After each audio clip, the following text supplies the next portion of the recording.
Hi, I'm Luke Schaefer, Natural Resources and Horticulture Specialist here at the North Carolina Arboretum.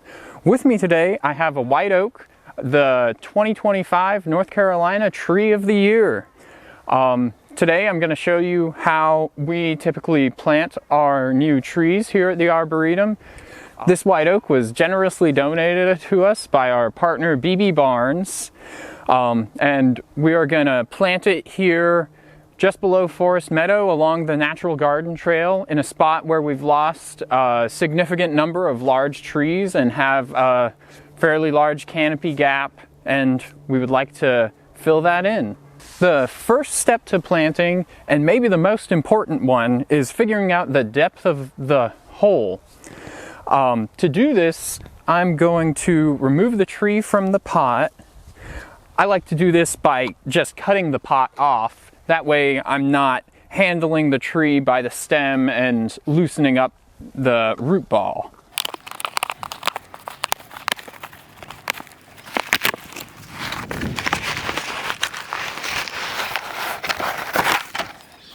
I'm gonna gently lay it down.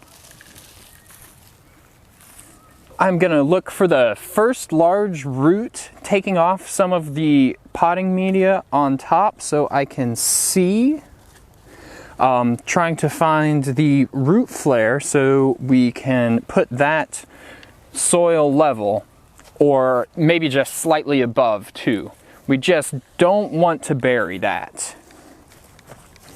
And it looks like that is going to be, this root right here seems to be the first large one. All right, now that I know where that's at, I'm gonna measure how deep the hole needs to be. I've got this shovel here, and I will just use it, make a mark on my shovel, and as I'm digging my hole, I'll just put the handle of my shovel in and check my depth. Now I'm going to start digging my hole, keeping in mind that I want it to be no deeper than the root flare and at least 2 or 3 times as wide as the root ball.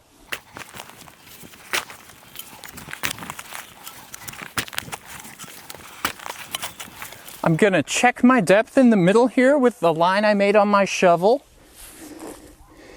It looks like that is level with the grade, so I will just continue to widen my hole out a little bit more now.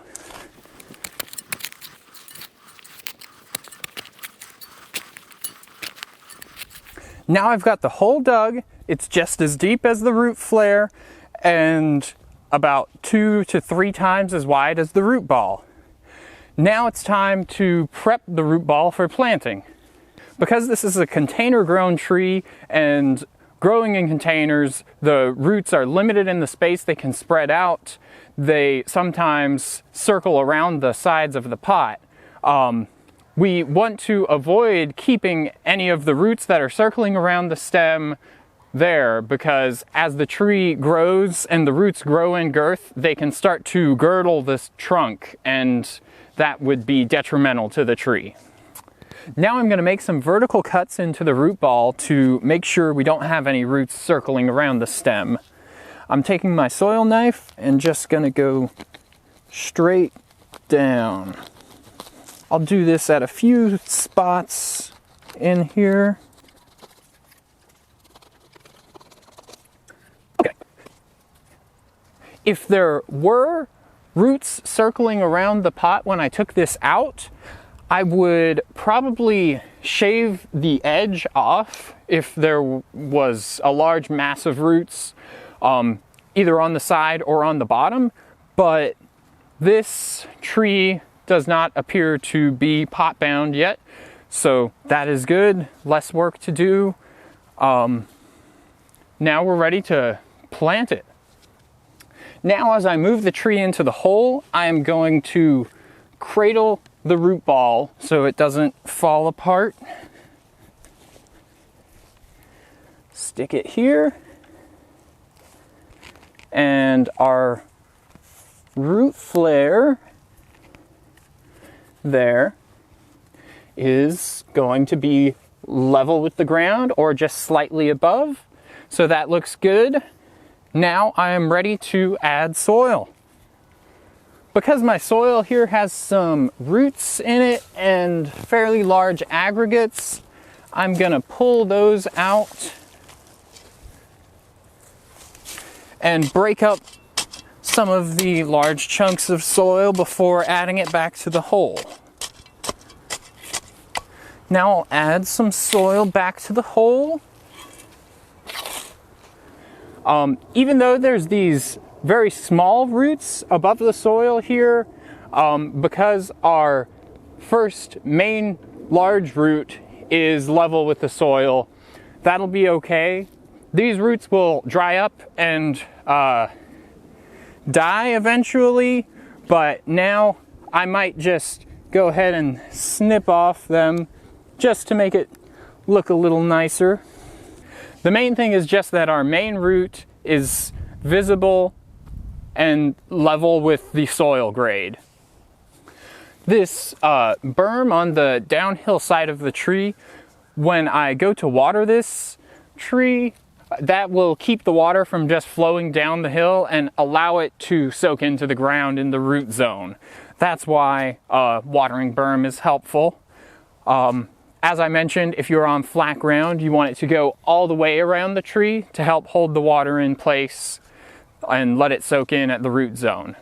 After a year or two, I'll flatten out this berm because the tree will have had time to grow and its roots will no longer be restrained to just within the berm.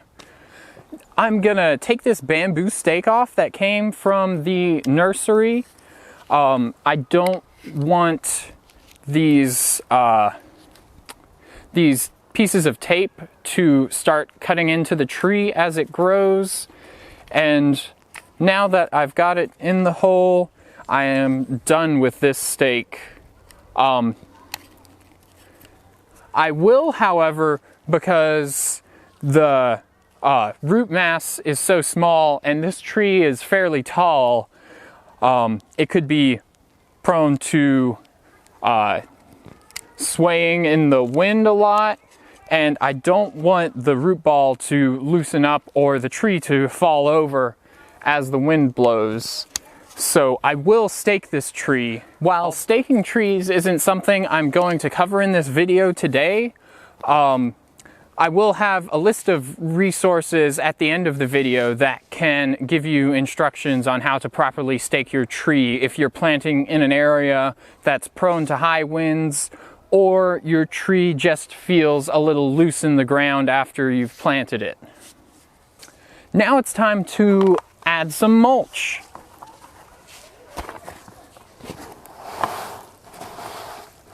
Mulching your trees will help hold in moisture in the root zone, and the mulch will break down over time, adding organic matter to the soil.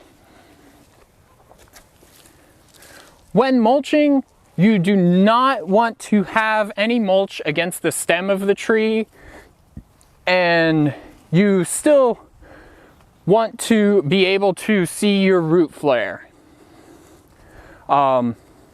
You can get very close to the stem, but you don't want any mulch against the stem. And you want to bring the mulch out about to the drip line of the tree. And you only want to mulch 2 to 4 inches deep.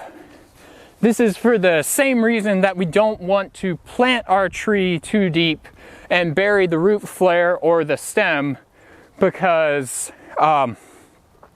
if those are submerged in soil, which mulch eventually becomes, then the trunk will be susceptible to rot and our tree will not succeed. All we have left to do now is water our tree.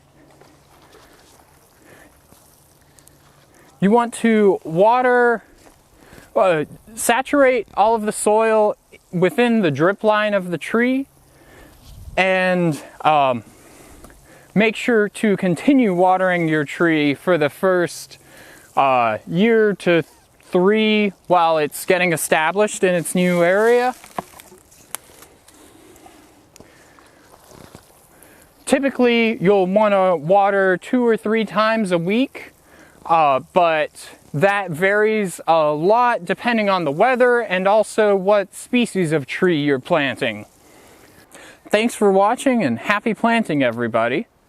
Be sure to check out the links in the description of this video for other resources on tree planting techniques and staking for your trees.